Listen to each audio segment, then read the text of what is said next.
Hi folks, so today is day number 3 using the Kat Von D Shade Light Eye palette, and today I decided to do a look that is a look that I pull from this palette a lot, which is using this sort of like reddish brick shade. Definitely my favorite shade in this palette. I love this color. So I definitely wanted to include this look this week just because it is my go-to and one of the reasons why I grabbed this palette and use only this palette. If you guys want to know how to do it, then just stay tuned and here's the tutorial. Alright, so the shadows that we're going to be using today are going to be from this section right here, which is more of like the warmer section of the palette. I like more warm tones and that kind of thing, so this is an eyeshadow look that I use this palette specifically for when I want to do a really easy matte red eye. So this isn't going to be very technically challenging, so if you're new with makeup, this should be fairly easy for you to do. I'm only going to be using 3 brushes. I'm using just sort of a softer, big, flat, fluffy brush.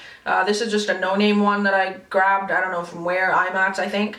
This is a MAC 217 for in the crease, and then just a flat shader brush. This is a MAC 239 for packing color onto the lid. Okay, so the first thing I'm going to do is I'm going to go in with this lighter shade right here. I'm going to dip in with sort of that fluffier brush, and then this is going to go just kind of above the crease. It's a bit of a shade darker than my own skin tone, so it does actually show up on me, which is nice. Same brush, I'm going to go into the whitest shade in that palette. That's going to go right underneath my brow bone. And then I'm just going to blend those 2 shades together. And then I'm going to take my 217 and I'm going to go into this shade. This is one of my favorites. It's just like a peachy. One thing though is it does have a lot of kick up in the pan, so I feel like this is an eyeshadow that you might hit pan on fairly quickly. Some of them are like that. They're a little bit more soft. Don't really have fallout once you sort of tap them off the brush, but they do kick up a lot of product when you go to use them, so just keep that in mind. I'm just taking the shade and just applying that just right in the crease. Also going to use that shade as an inner corner shade, not really a highlight, but... And then with that applied, I'm taking this shade, which is my favorite from the palette, which is this sort of like reddish brown. Dusting it off, and I'm just going to pack that just right onto the lid. And you can see like just how pigmented that shade is. It's really, really pretty. I just like it when eyeshadows are easy to use. It makes it feel like you're great at makeup. It's great for beginners because they can easily do it without wondering why a look is not turning out right. I'm now just going to take a little bit of that shade on the 217 and then just use that to blend that upwards. Then I'm just going to take the paddle brush. I'm going to go into more of that red shade. That's going to get applied just right on my bottom eyelashes.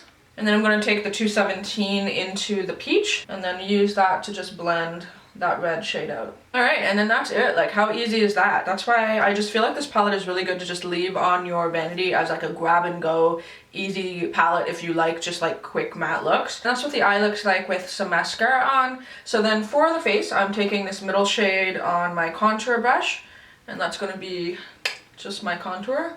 And then what I like to do is I like to actually just take this peach shade in the palette and use it as just a matte blush. And so I'm just taking a larger fluffy brush, dipping into that a little bit.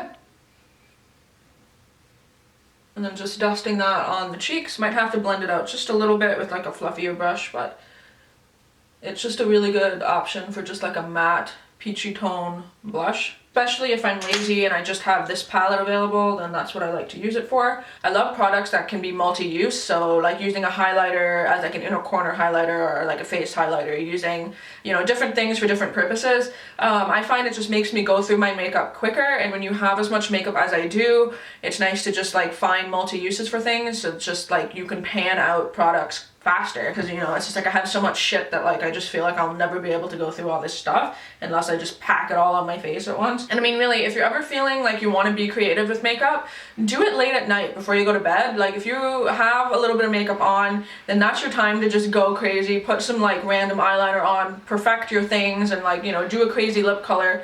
If you're just gonna wash it off soon anyway, that's something I did when I was like first starting out with makeup, but also something that I do now.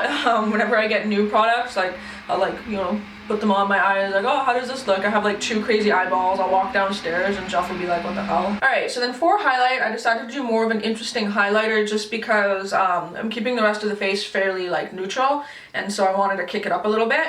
That's another way, again, you can just add color. I think I mentioned this in yesterday's video. But I'm using the holographic palette from Kat Von D. I'm going to go into the shade Sapphire, and this is just the one that has a little bit of a blue shift, and I just find it looks so pretty, blue and orange together. It's like one of my favorite combinations. And so I'm just taking a little bit of that and putting it just as a brow highlight. just a little bit. And then I'm going to take my highlighting brush, and then I'm just going to also use that sapphire shade as a top of the cheek highlighter. And I just think it pairs really well with both the blush that we have on and the eyeshadow that's on the eye. I just really like blue and orange, basically, and I think it looks really cool. And it's a way to add a pop of color to an otherwise neutral look. It just makes it more interesting, in my opinion. For lips, I'm doing a dark red. This is the color in Batwalk from Cryptic Cosmetics. It's just sort of a dark reddish brown. I don't know, it is something that I pair with this eye look. So you can do whatever you might like, but this is what I'm gonna do. Love these Cryptic Cosmetic liquid lipsticks. Like, they're some of my favorites, and they just go on so nice. And they don't super dry out my lips. They're not like ColourPop where I'm like they have no moisture. I just like the texture of these. I just find them like a little bit less drying. And then you can definitely add pops of color to this look. Sometimes I will add like an inner corner of like a bright orange. Penelope Pigment from Sugarpill is gorgeous, just to add it like boom right there. So you can pull in color and add color to sort of your basic matte looks. So yeah, hopefully you guys enjoyed this. Leave me any comments down below. As always, I'll be sure to read them and answer them. Let me know how you guys are doing, and I don't know, how is January going for you? But yeah, hopefully everyone is doing good, and until tomorrow's video, I will talk to all you soon. Bye!